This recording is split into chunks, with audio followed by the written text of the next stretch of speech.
आज हम शुरू करने वाले हैं पॉल्यूशन वाले पार्ट से। तो बात करते हैं एयर पॉल्यूशन की। Air quality management exchange platform क्या क्या क्यों न्यूज़ में है, चलिए देखते हैं। Climate and clean air coalition it is launched, इसने लॉन्च किया है एक air quality management exchange platform को in the backdrop of international day of clean air for blue sky. So it is led by the United Nation Environment Program this year। जो इसकी theme है, focus करती है on invest in clean air now. CCAC का foundation होता है 2012 में and it is converted within United nation Environment Programme. CCAC एक वॉलंटरी पार्टनरशिप है जिसमें 160 से ज़्यादा गवर्नमेंट एक साथ आती है। Inter governmental organisations and NGOs का ये एक ऑर्गेनाइजेशन है जिसमें ये तीनों आते हैं और इस पे काम करते हैं। इंडिया ने इसको 2019 में ज्वाइन किया है।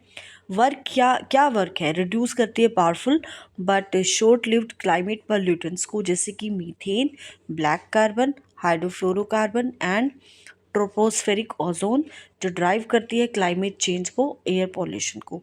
Air quality management exchange platform की बात करें तो वन स्टॉप शॉप है जो प्रोवाइड्स करती है latest air quality management guidance को एंड टूल्स को, propose to meet WHO air quality guidelines interim targets.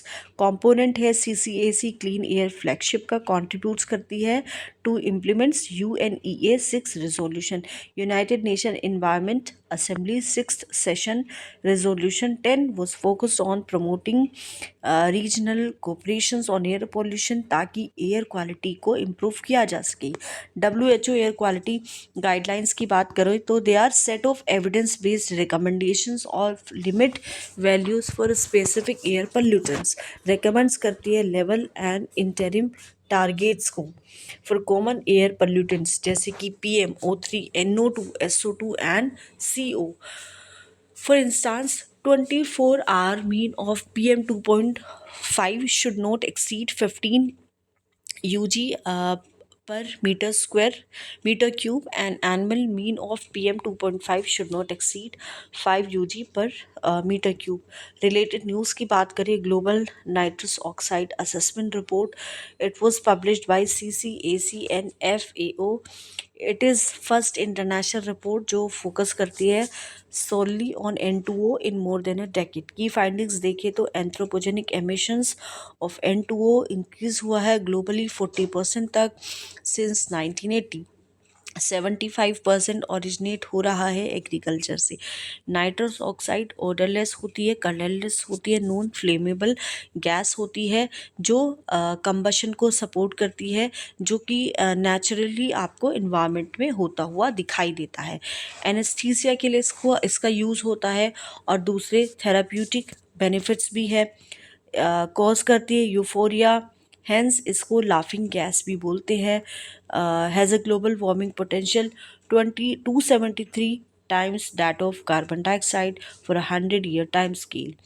Flu gas desulphurisation की बात करें, ministry of environment, forest and climate change ने इसको मैंडेटरी बनाया है सारे कोल बेस्ड TPP को, ताकि वो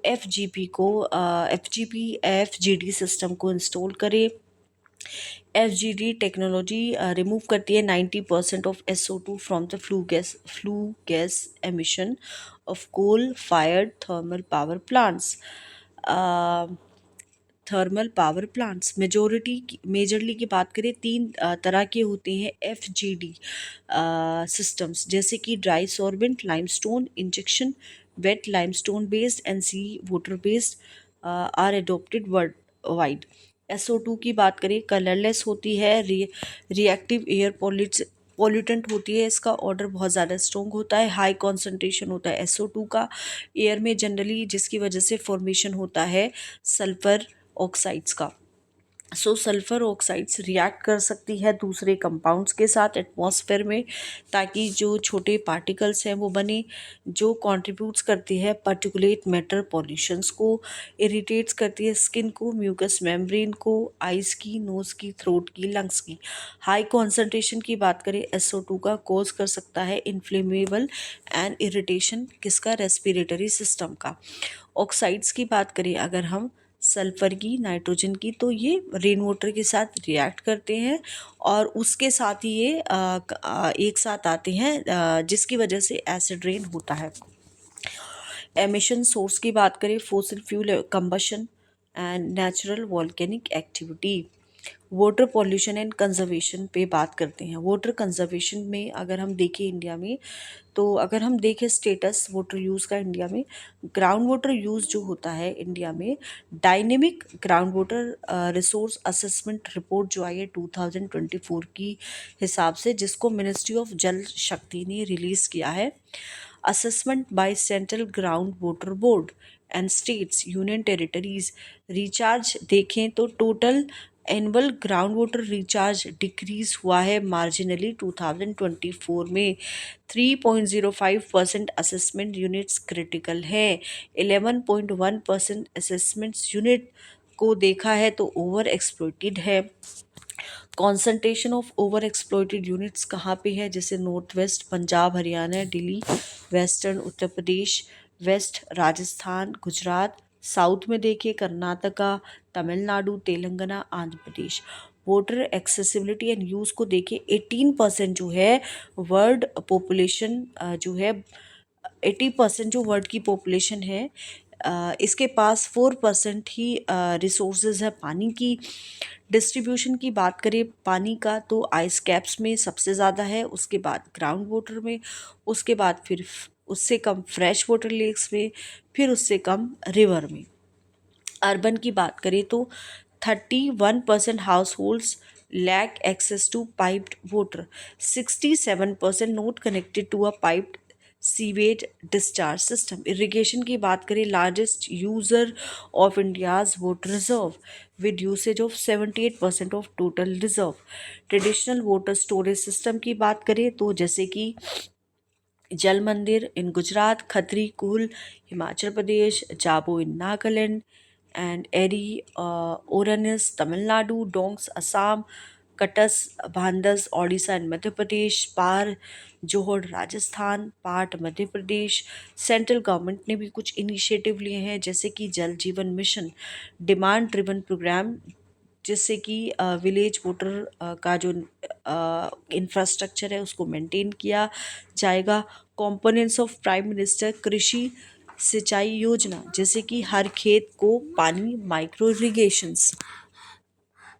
तो इसके अगर हम कंपोनेंट्स को देखें तो कंपोनेंट्स किसके, प्राइम मिनिस्टर कृषि सिंचाई योजना के, जैसे कि हर खेत को पानी, micro irrigation, per drop more crop, precision water application devices like drips, sprinkles, etc. Actual भूजल योजना, नहीं कर सकती हूँ क्या, sustainable management of ground water, catch the rain जल शक्ति अभियान, जो कि जिसमें प्रमोट किया जाएगा रेन वाटर हार्वेस्टिंग को एंड वाटर कंजर्वेशन को। National framework on safe reuse of treated water in 2022। Power tariff policy 2016 mandates करती है सारे थर्मल पावर प्लांट्स को, जिससे कि वो यूज़ करे ट्रीटेड सीवेज को, सीवेज वाटर को फ्रॉम सीवेज ट्रीटमेंट प्लांट्स, जो कि सिचुएटेड है 50 kilometre radius for non portable purposes. National water policy 2012 की बात करें, मैंडेट्स करती है रिसाइकल एंड रीयूज को of water and the national guidelines on zero liquid discharge.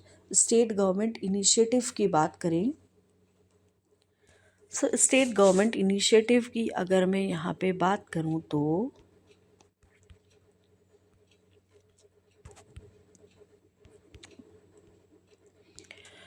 Neeru चेटू Andhra Pradesh, जिसमें कि रीजुमिनेट किया जाएगा, रिवाइटलाइज किया जाएगा नेचुरल रिसोर्सेज को।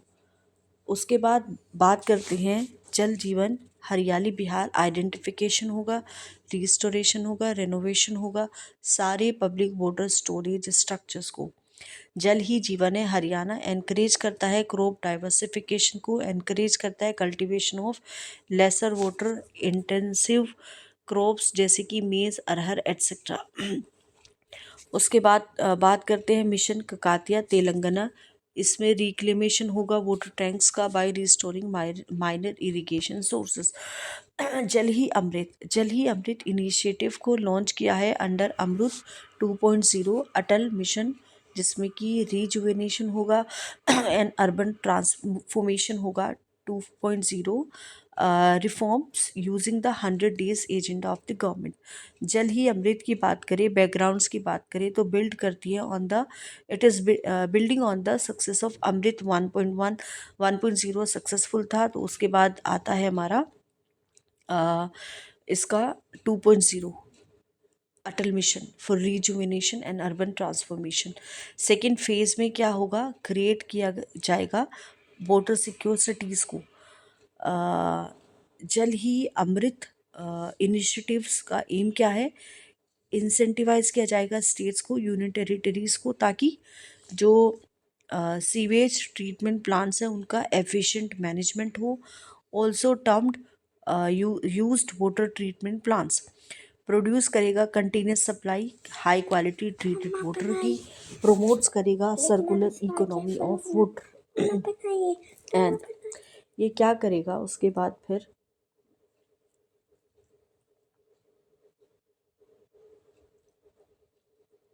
प्रोड्यूस करेगा continuous high supply of high quality water.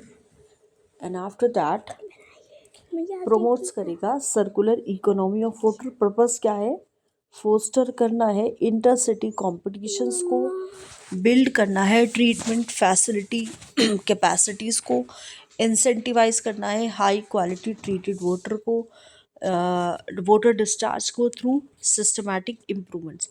Strategy देखिए रेटिंग बेस्ड इंसेंटिव्स की, तो UWTPs will be awarded clean you us through a star rating system. Incentives को प्रोवाइड किया जाएगा अर्बन लोकल बॉडीज़ में, parastatal agencies based on the comprehensive evaluation process.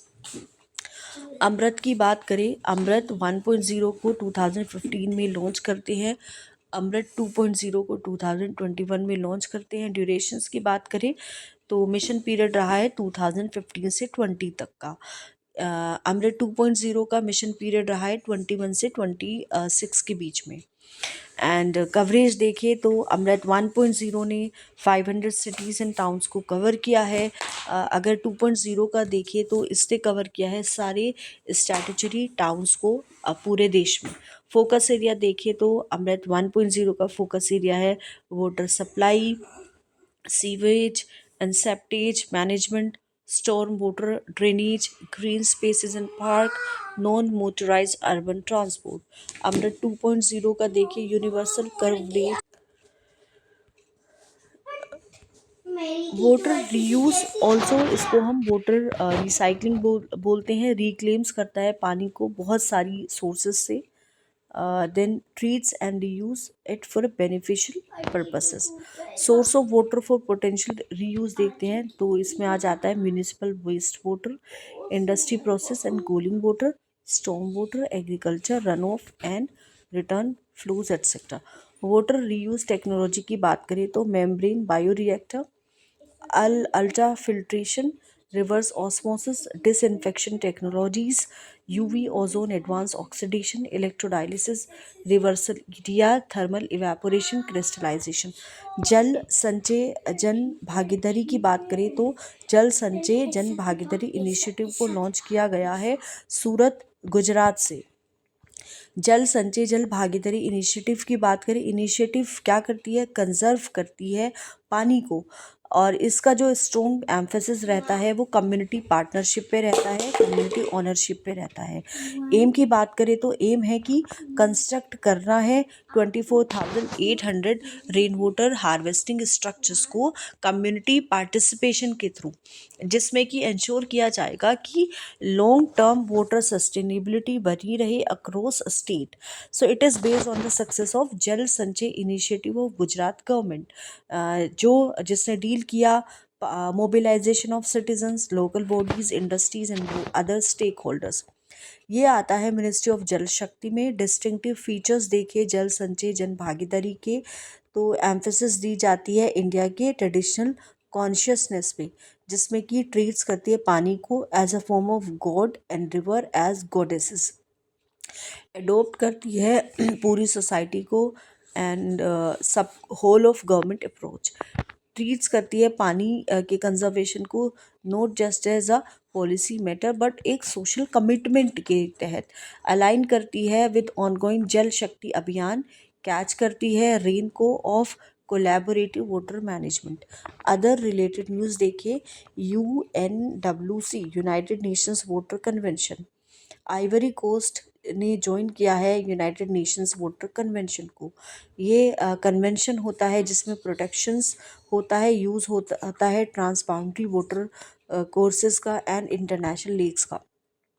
United Nations Water convention की बात करें तो it is adopted in Helsinki Finland 1992 में and ये आती है फोर्स में 1996 में। लीगली बाइंडिंग की बात करें तो रिक्वायर करती है पार्टीज़ को जिसमें कि ट्रांस बाउंड्री वोटर्स का यूज़ हो, रीजनेबली एंड इक्विटेबली इंश्योर करे उनके सस्टेनेबल मैनेजमेंट को। मेंबर की बात करें, इंडिया एक पार्टी नहीं है। United nation water course convention की बात करें तो United nation conventions on the law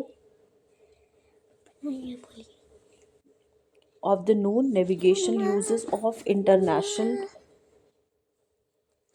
water courses. It was adopted in 1997. Indus Waters Treaty 1960 जो अलाइन करती है इसके साथ।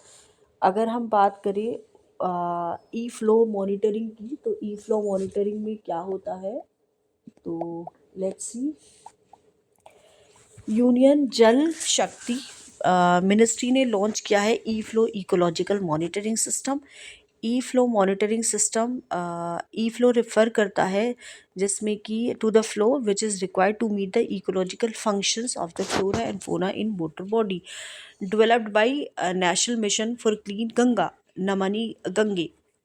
नमानी गंगे प्रोग्राम की बात करें तो it involves cleaning the Ganga and now includes करती है इसमें अपनी ट्रिब्यूटरीज को। It will allow real time analysis on the water quality of the Ganga, Yamuna and their tributaries. Also allow monitoring of the Namami Gange programme activities at the central level. National water awards की बात करें तो जो प्रेसिडेंट है India के, उन्होंने present किया है 5th NW in New Delhi. National water awards की बात करें तो नोडल मिनिस्ट्री आती है मिनिस्ट्री ऑफ जल शक्ति। एम क्या रहेगा, अवेयरनेस बनाना है among people about importance of water, presented in 9 categories जैसे कि best state, best district, best village panchayat, best urban local body, best school college, best industry, best water user association, best institution other than school, college and best civil society. Odisha is best state and Surat, Gujarat is best ULB. Global Commission on the Economics of Water की बात करें, Global Commissions on the Economics of Water ने release की है Economics of Water valuing the hydrological cycle as global common good report.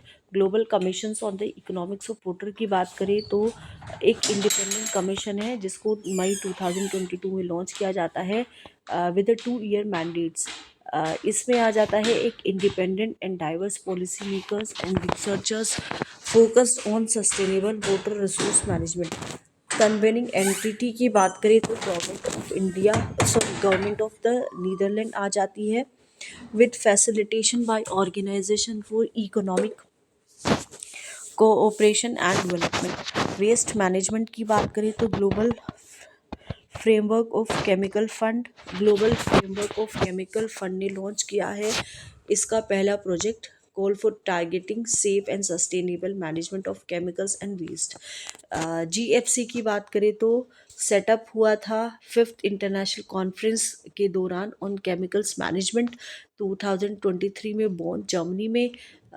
Compliments करती है existing financial mechanisms को जैसे कि global environment facility end funds जो कि बायोडाइवर्सिटी एंड क्लाइमेट एक्शन को सपोर्ट करता है। ऑब्जेक्टिव्स अगर हम देखें तो सपोर्ट करता है low and middle income countries को, जिसमें कि स्मॉल आइलैंड्स, डेवलपिंग स्टेट आ जाते हैं। एड्रेस करता है केमिकल्स को, including products and waste in line with international standards. Target करता है मीडियम स्केल प्रोजेक्ट्स को, जो स्ट्रेंथन करता है नेशनल एंड रीजनल एबिलिटीज़ को। Executive board takes operational decision in oversees its functioning. Composition की बात करें, 2 नेशनल रिप्रेजेंटेटिव्स आ जाते हैं इसमें यूनाइटेड नेशन रीजन से, and representatives of all donors and contributors. Financial support की बात करें, सेलेक्टेड प्रोजेक्ट्स रिसीव करेगा volunteering funding of 300,000 to 800,000 USD for up to 3 years, जिसमें कि मिनिमाइज करेंगे जो केमिकल एंड वेस्टेज से हार्म आता है। GFC की बात करें, मल्टी सेक्टोरल एग्रीमेंट्स है, आउटलाइन करता है सेट ऑफ 28 टारगेट्स एड्रेस करने के लिए केमिकल एंड वेस्ट मैनेजमेंट्स को, जिसमें कि जैसे कि prevention of legal trade, elimination of highly hazardous pesticide in agriculture by 2035।